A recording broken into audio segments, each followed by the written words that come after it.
Hello everybody and welcome. This is Adrian. Thank you so much for joining me today. Let's play, or let's try, a new game that just released. I believe the release date was actually yesterday, so today's Thanksgiving, November 27th, and I believe this game released November 21st.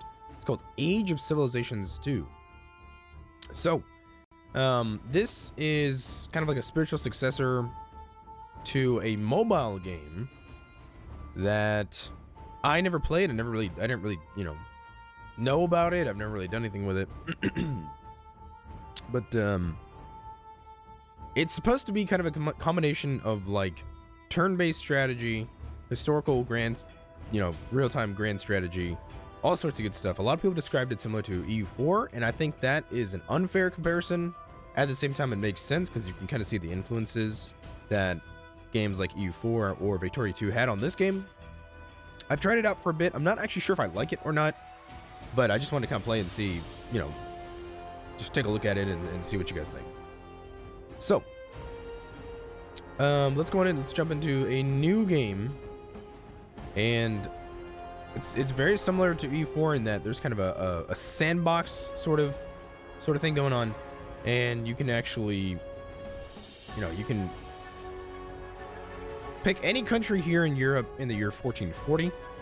So we have like Hungary, we got like Austria over there, I think we actually got Salzburg right there, we've got France, we got the remains of the Incan Empire, we've got Castile, Aragon, that sort of thing. I've personally found either the Ottoman Empire or Hungary to be relatively, like, not easy, but just, they're nice introductory missions to kind of jump into. I've found that that's the good thing to do. So we're gonna be Hungary. So we are ranked 7th power in the world out of 603 countries, I guess. We have King Sigismund the First, who's Holy Roman Emperor. As you guys know, we did a documentary, and this guy was in there. You can actually click on this guy, and it'll actually bring up a page on Wikipedia about this dude, Sigismund, the Holy Roman Emperor. And it actually shows you, I believe this population is, this is your cultural population. So we have 62% of our population is Hungarian, and then the other 38% is of other, other minorities. So we have like Austrians, Bosnians, Polish, Serbs, Bohemians, Moldavians, Wallachians, Phoenicians in here, Nitrans, Transylvanians. So it's actually kind of interesting. We overall have 75% happiness in our country. We have a monarchy. And let's see, technology level 0.42 out of 2. Not entirely sure what that means. Economy is 73,648. I'm guessing that's just a kind of just an overall score, how well your economy is doing, kind of like GDP or GNP, something like that. So we have a pretty large economy. We actually technically have a bigger economy than the Ottoman Empire, but we have, say, an economy almost on par with like Lithuania, who's fucking absolutely massive. But that means we also have an economy that's right around the size of France. Yeah, so actually we have a pretty big economy in the world. So that's kind of cool. So, all right. So Hungary around this time in the year 1440 was actually a very important country. It actually was quite wealthy and quite large, and there was just a lot going on with Hungary. So let's check out the options here. So we will be Hungary. We start in the year 1440, which is the age of feudalism. Let's see, fog of war, difficulty normal, fog of war discovery, game speed 100. Let's see, sets the colors, civilizations, shuffle civilizations. Cool. Apparently you can actually, oh, sorry about that pop right there. Apparently you can actually turn on Eternal War, which is kind of interesting. Whoopsies. Okay, so now we jump in and we'll play. So I'm not an expert at this game. I've only played this game for about an hour or two.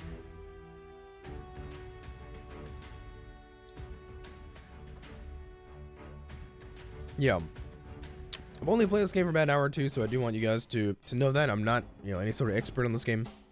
But we'll see what we can do. This game has it's an interesting combination of in my opinion, I would say an interesting combination of influences from games like EU4 and that sort of thing. So we have sliders here. You boost these sliders. Pretty much goods affects the growth of your population. Goods, like pretty much consumer goods is a way to put that.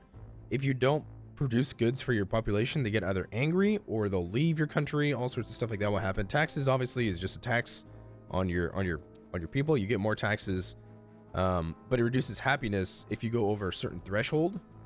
And pretty much your people will only pay taxes to you if they're happy with you. The more you tax them and the less you make them happy, the less your people are going to be happy with your government. You can get into unrest, you can get into revolutions, that sort of thing. So you pretty much want your taxes to be at any level that's as high as you can get without a diminishing return or where the cost is bigger than the benefit. So, and then we can produce a pretty decent amount of goods. These are our income and expenses, just like a balance sheet left, that sort of thing. So we want a pretty decent amount of growth. Right now we have, I'd like to be at like, well, right now our average growth is about 50%. Let's see. We need to invest in research.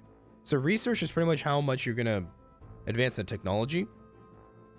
So let's do 25% of the budget into goods, 30% to research. Let's see, investments. Build your economic power by spending gold on investments. Must be kept at a minimum level. Development economy will be increased in each of your provinces.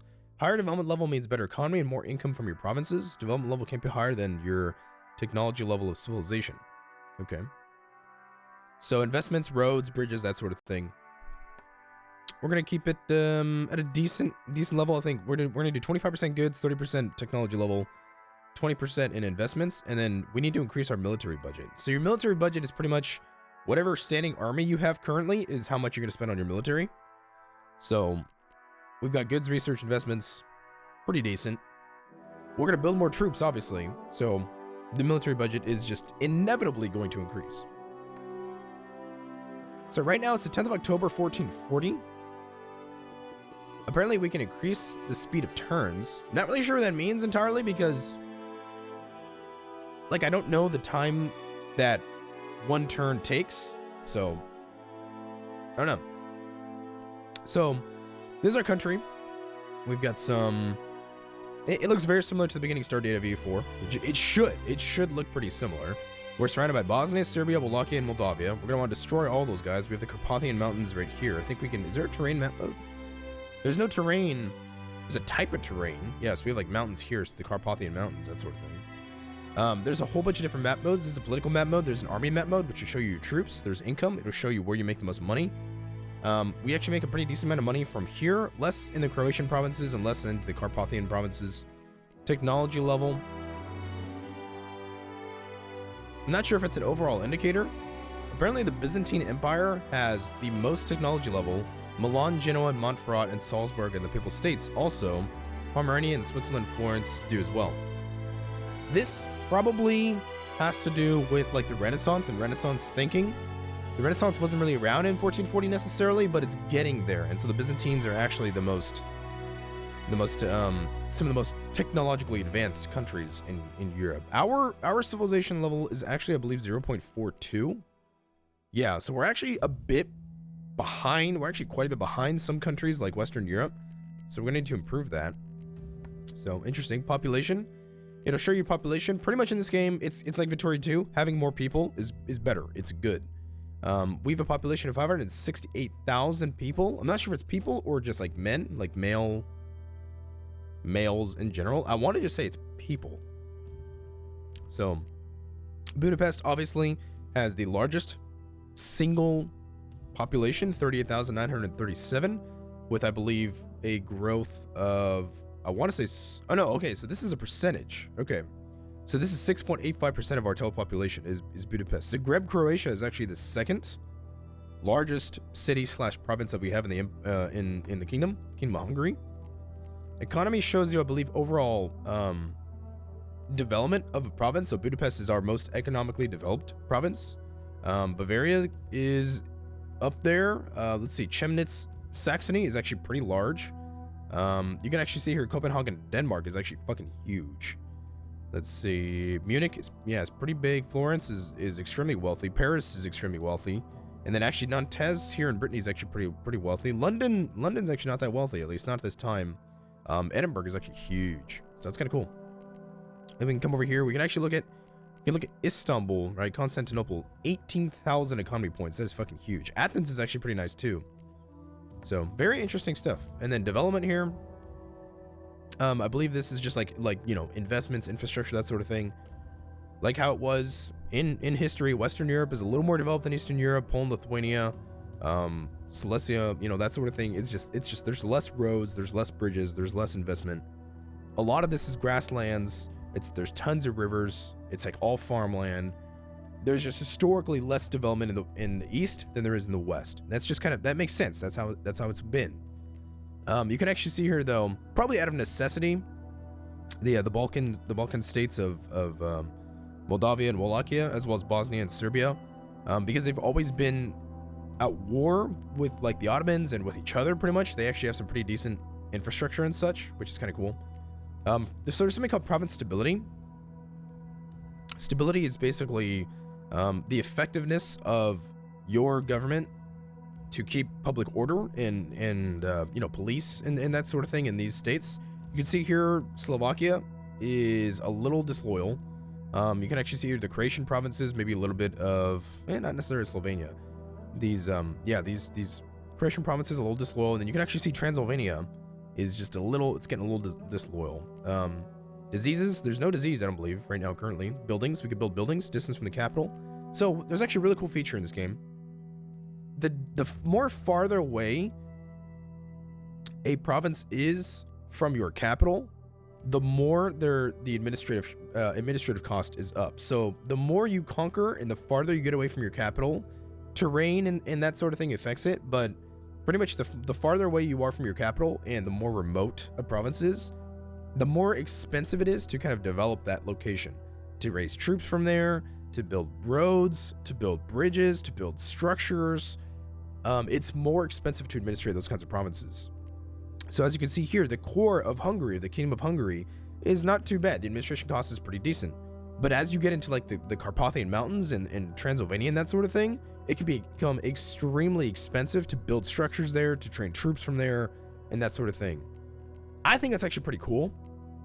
I'd like to see some of these features actually in EU4. I'm not really sure there's anything like that in EU4 necessarily, like a straight, you know, administration cost that will increase the more farther away you are from your capital. I don't know. So here's a cool thing is with recruitable population, it kind of works like Hearts of Iron 4. When you build troops, you are actually physically taking troops in population, or you're physically taking men from your population and turning them into soldiers. So as you go to war and you drain the manpower of your country, your economic level is going to decrease.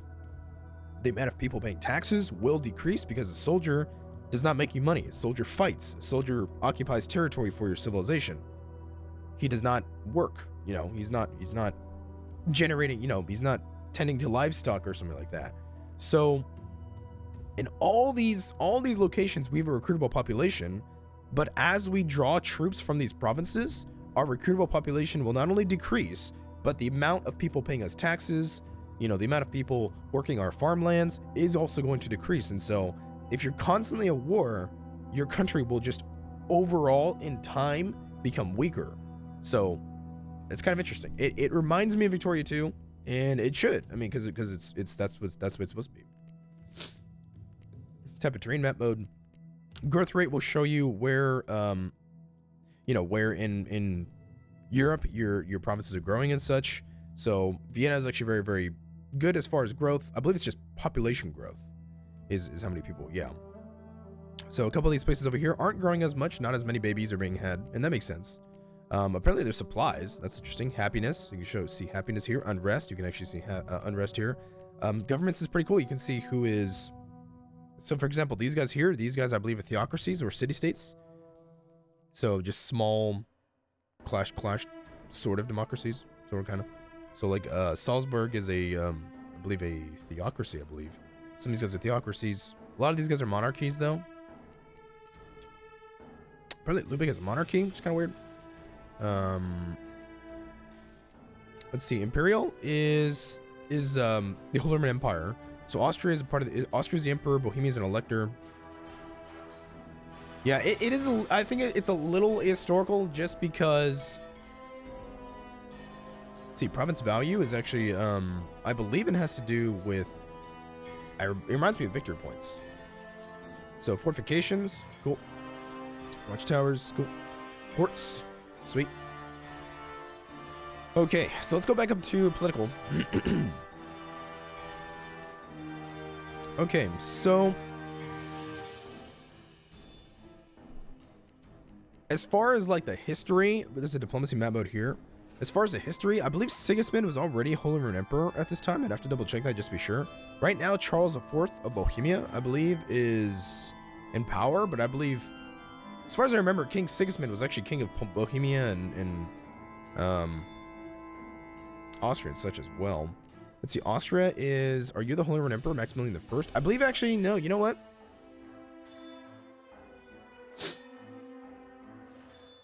Let's see, born 22nd of March, 1459, but it's 1440. How's this guy alive? That's weird.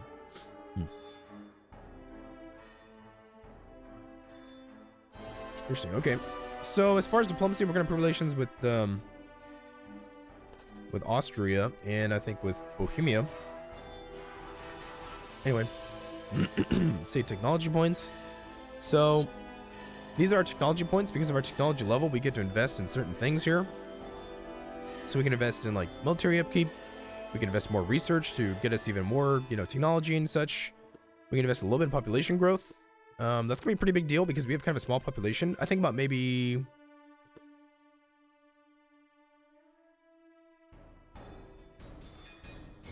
Okay, so I don't think you get these back. Okay. Economy growth. Let's do that. Income taxation. That makes more money.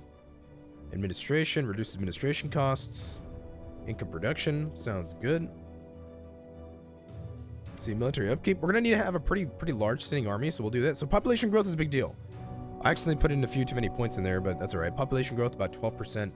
We're helping out with that. So that's pretty nice. So, okay. So we get a lot of people. Population is key in this game. Having more people is extremely important.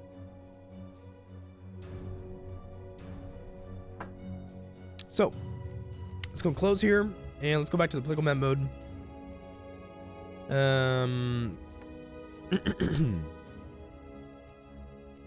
And, okay, so we have some troops here. We have 425 men here in Budapest. That's fine. That's fine. We have some money available. What I want to do is I want to build some structures. Let's go and take a look here into this province over here. So we can build a castle, and castles offer defensive bonuses. Warfare is very simple. Pretty much the more men you have, the more likely you are to win a battle.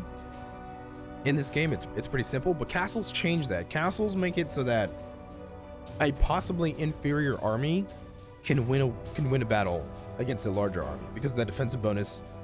Also, castles hide the army from the sight of view of the watchtower. So watchtowers allow you to see armies in neighboring provinces. It also gives you a defensive bonus. They're kind of expensive though. You can build farms, workshops, libraries, build armories, supply camps. Let's see, you can actually decrease certain things. You can assimilate populations. So like maybe over here in Transylvania or here in Slovakia, we would want to assimilate those populations to make them more Hungarian. We can invest in the economy here. We can increase the economic development level. Let's see. We can recruit an army instantly, but your cost of recruiting will be doubled. You can also disband armies and plunder enemy provinces and such. So I want to build. Let's get ourselves a watchtower. I think we're gonna build a watchtower here in Rijeka. I think I also do want a watchtower. I think maybe we'll probably try and invade Wallachia and Bosnia first. So I think we want some watchtowers there. Okay. So we're going to end the turn here and just let some time pass. Okay. So we're currently constructing our watchtower over here. So we did get our watchtower. So that's good. So we went from the 10th of December to the 3rd of December, 1440. Playing time is 1 month, 24 months. So we could actually decrease this turn time, I believe. Let's see. We want to build a watchtower somewhere over here, but as you can see, because these are far-flung regions of our kingdom, it's actually more expensive to construct structures and such, you know. Let's see. We have low stability in a few provinces, which is not good. So we built a watchtower here. We built a watchtower here. Okay, but we have low stability here. So stability is increasing in these provinces. Our population is minority. Some of the provinces to increase stability. Okay, so we want to integrate a little bit. We want to integrate Zagreb. Not sure why there's two options here. It takes number of turns. It takes 50 turns for assimilation. That's kind of cool. Okay, so we'll assimilate that. And we run out of money here, so we can't assimilate that province. Go for another turn. So now it's 26th of January, 1441. Let's go to assimilate Nitra.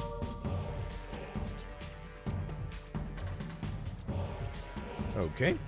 So we're going to assimilate some of these places. Try and get that stability up a little bit. So we've decreased to level 10th rank, as you can see here. Research is progressing well. Population is growing at a decent pace. Right now, Lithuania is actually #1 in the world.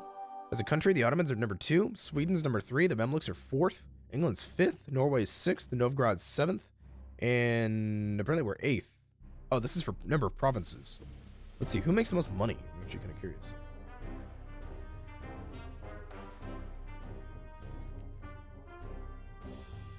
Let's see, military upkeep, world's population. Cool, so this is actually an overview of our country, which is kind of cool. So we have 34 provinces. We have 568,000 people. We grew 139 the past turn. We have an army of 435 or 425.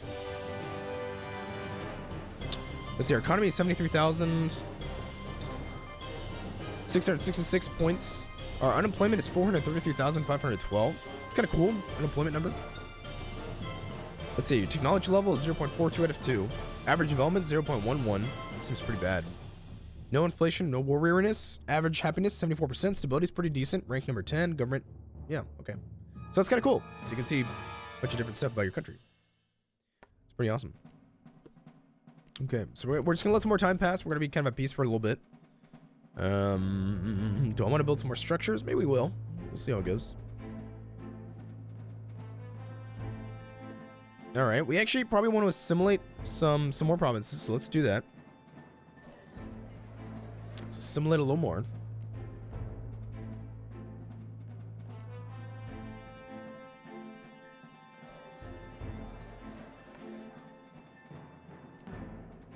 Let's assimilate this place here.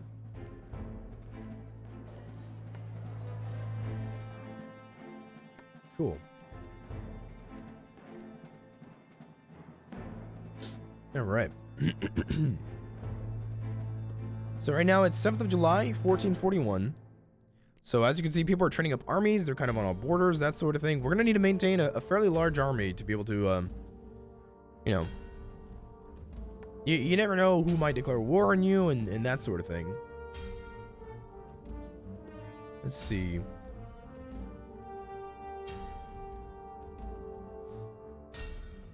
We could start the integration of a few more provinces. I think I actually want to train some troops though.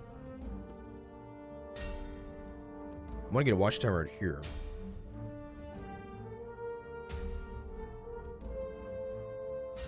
Let's see, how expensive is it to build a watchtower here? Let's check.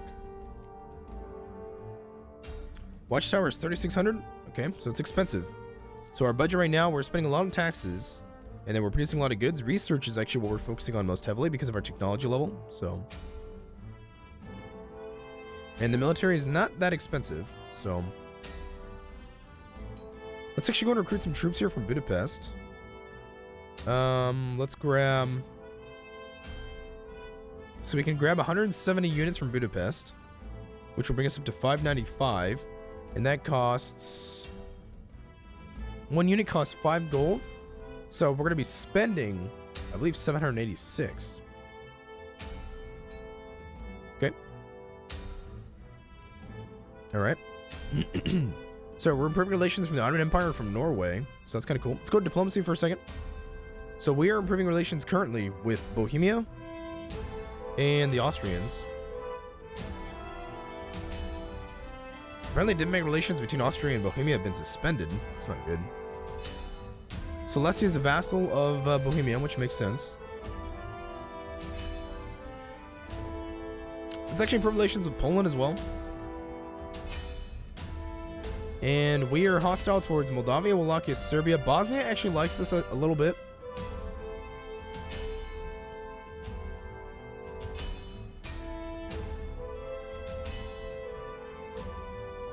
Proclaim independence. Offer vassalization.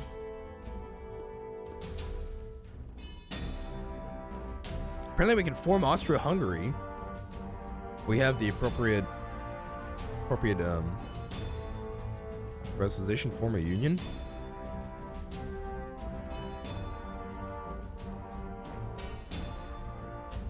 Let's actually improve relations with Bosnia. I'm actually kind of curious to see if whether or not we can possibly vassalize him. I'm not sure there's a good way to see that. Proclaim independence. Improve relations with him quite a bit. Let's see, an insult from Poland. Okay. And an insult from Lithuania. It's unfortunate.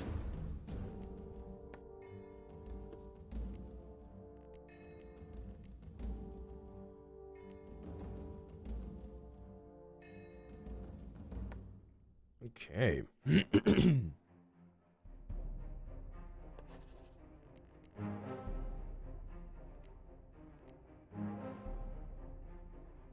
Let's see, it's because an elector in the HRE. It's because an emperor. We are a monarchy. Still relations with people.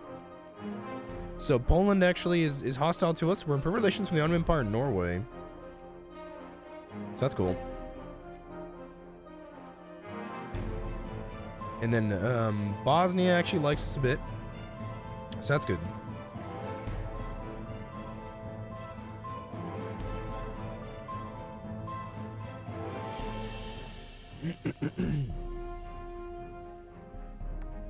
So we can send packs to people, but I'm thinking it takes. I'm starting to think that it takes time for them to respond. I'm thinking that's what's going on. The Teutons actually like us quite a bit. That's cool. Let's see, guarantee independence. We've guaranteed Bosnia's independence. Okay.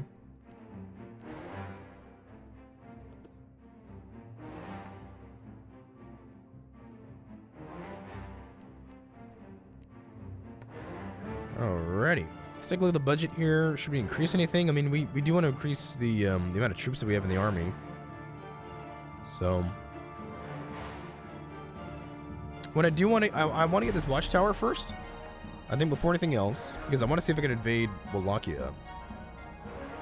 And I want to see what troops he has on the border. So we got a technology point. We can improve any one of these. Let's go for, oh, I don't know. Let's go for economy growth, I think.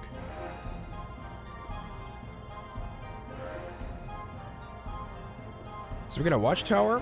Wallachia's got a decent amount of troops.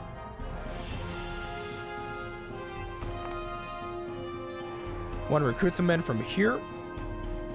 Let's grab quite a few troops here. We can actually go to our recruitable population and figure out how many troops we can raise from these positions. So we'll see if we can destroy this guy. Wallachia is at war with the Papal State, apparently. Interesting.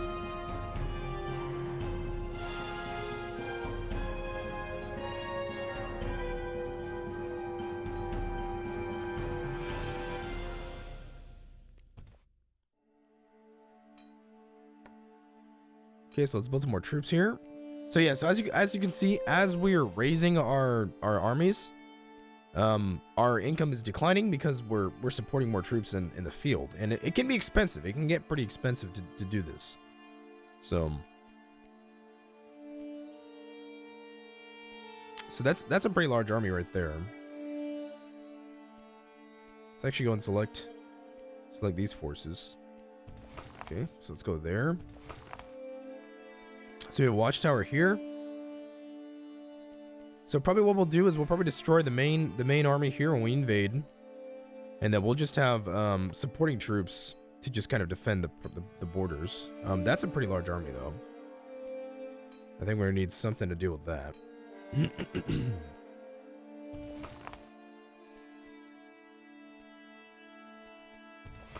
So this is the main province that we need to hang on to, because we're gonna invade here. These guys need to be able to hold off any armies from these two positions.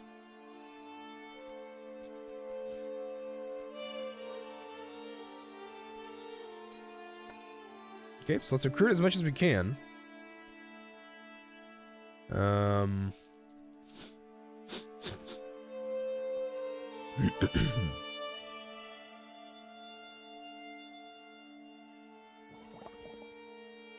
At least until we get control of Wallachia, I think we're actually going to probably lower our technology investment just a little bit, just to get a few more, to get some more money for our invasion.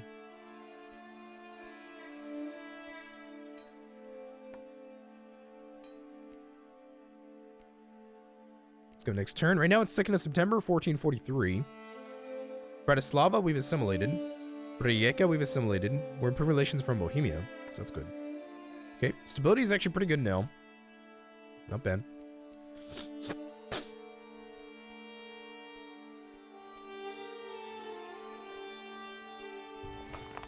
Let's get some more men from here. Alright, let's recruit some more troops from here. Okay. So our budget's looking pretty decent so far. Okay, I think we should be able to invade here. Let's see, 787. So we have about 1,000 men here to invade. We got about 787 here. What we might even do is we might actually invade from here and go into this province. A part of me thinks maybe we should shore up this army just a little bit. Let me see, how many troops can I grab? I can grab a decent amount. Yeah, so as you can see, as we raise men, it can get expensive pretty fast. So, let's see, non-aggression pact.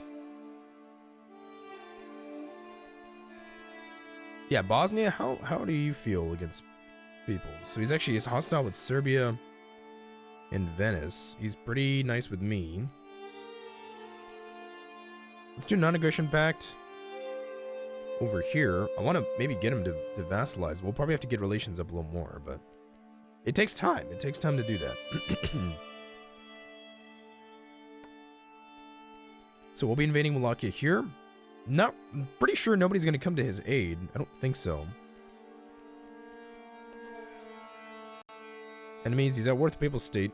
Okay. So as long as we kind of blitzkrieg his ass, I think we should be okay. We'll probably move actually. Yeah, you know what? We probably will move into... No, we'll actually probably stay here. Probably shore up that line. Okay. Alrighty. In case we got an NAP with Bosnia. Let's see. Technology level research, 0.44. Okay.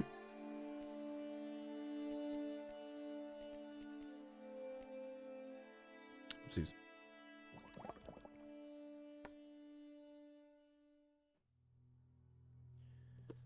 Whoa. How do we bring up that screen again? Hold on.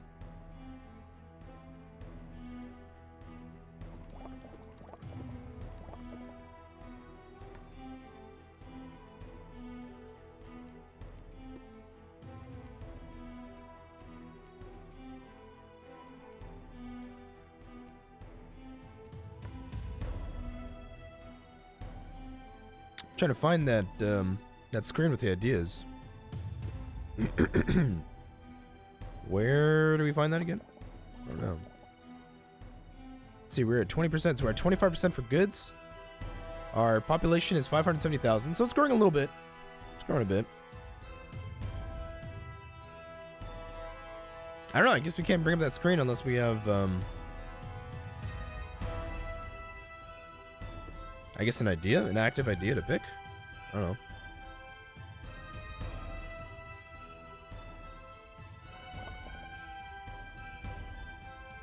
Interesting. Okay. All right. Well, in the meantime, guys, I don't know. We'll figure that out in a little bit. I think we, I'll maybe try and figure that out during the break. I'm going to take a quick break here before we declare war on Wallachia. So I will see you guys in the next episode. Thank you so much for watching as always. And please make sure to like, subscribe, and comment. Let me know what you guys think of this game, if you guys are interested in this game, to see more of it or not. And I'll see you guys soon. Thanks so much.